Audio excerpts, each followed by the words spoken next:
오늘도 말씀으로 승리하시는 복된 날 되시길 주님의 이름으로 축복합니다.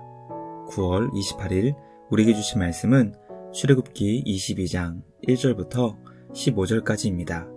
말씀 함께 보겠습니다. 제 22장. 사람이 소나 양을 도둑질하여 잡거나 팔면 그는 소 한 마리에 소 5마리로 갚고 양 한 마리에 양 4마리로 갚을지니라. 도둑이 뚫고 들어오는 것을 보고 그를 쳐 죽이면 피 흘린 죄가 없으나 해돋은 후에는 피 흘린 죄가 있으리라. 도둑은 반드시 배상할 것이나 배상할 것이 없으면은 그 몸을 팔아 그 도둑질한 것을 배상할 것이요, 도둑질한 것이 살아 그의 손에 있으면 소나 나귀나 양을 막론하고 갑절을 배상할지니라. 사람이 밭에서나 포도원에서 짐승을 먹이다가 자기의 짐승을 놓아 남의 밭에서 먹게 하면 자기 밭에 가장 좋은 것과 자기 포도원에 가장 좋은 것으로 배상할지니라. 불이 나서 가시나무에 댕겨 낯간이나 거두지 못한 곡식이나 밭을 태우면 불러온 자가 반드시 배상할지니라.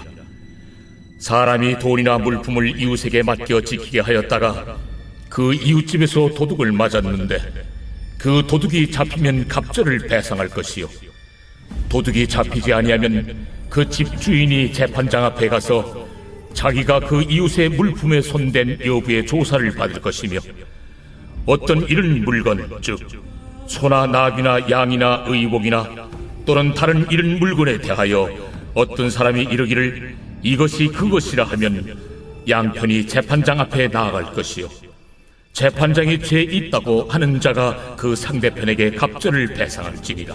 사람이 나귀나 소나 양이나 다른 짐승을 이웃에게 맡겨 지키게 하였다가 죽거나 상하거나 끌려가도 본 사람이 없으면은 두 사람 사이에 맡은 자가 이웃의 것에 손을 대지 아니하였다고 여호와께 맹세할 것이요, 그 임자는 그대로 믿을 것이며 그 사람은 배상하지 아니하려니와, 만일 자기에게서 도둑 맞았으면 그 임자에게 배상할 것이며, 만일 찢겼으면 그것을 가져다가 증언할 것이요, 그 찢긴 것에 대하여 배상하지 아니할지니라. 만일 이웃에게 빌려온 것이 그 임자가 함께 있지 아니할 때에 상하거나 죽으면 반드시 배상하려니와, 그 임자가 그것과 함께 있었으면 배상하지 아니할지니라. 만일 세낸 것이면 세로 족하니라. 말씀의 제목은 배상에 관한 판례입니다. 모든 생명의 주인이신 하나님께서는 생명에 관하여 말씀하신 후 바로 이어 사람의 소유에 관한 말씀을 주십니다. 우리는 이것을 통해 사람의 소유는 마치 그의 생명과 같다는 것을 깨닫게 됩니다. 왜냐하면 우리는 무엇을 소유하기 위해 생명을 소진하기 때문입니다. 그러므로 생명을 소중히 여기시는 하나님께서는 사람의 소유도 소중하게 여겨주십니다. 오늘 우리에게 주신 말씀을 통해 우리는 과연 어떻게 나와 이웃의 소유를 소중히 여겨야 하는지 깨닫게 됩니다. 우리에게 모든 것을 아낌없이 주신 주님께 감사한 마음으로 소유를 지혜롭고 정직하게 사용할 수 있는 우리 모두가 되길 주님의 이름으로 축복합니다. 첫째, 성도는 하나님께서 주신 것을 만족하며 결코 도둑질을 해서는 안 됩니다.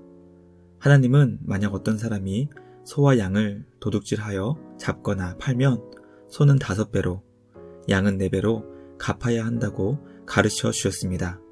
주님의 원리는 손해를 본 만큼만 갚아주는 것이지만 도둑질은 소유를 훔치는 것을 통해 이웃의 생명을 마치 죽이는 것과 같은 아픔과 고통을 주는 것이기 때문에 더 큰 배상을 해야 한다고 말씀하십니다. 만약 배상할 수 없는 상황이라면 그 몸을 팔아서라도 도둑질한 것을 배상하라고 엄히 경고하셨습니다.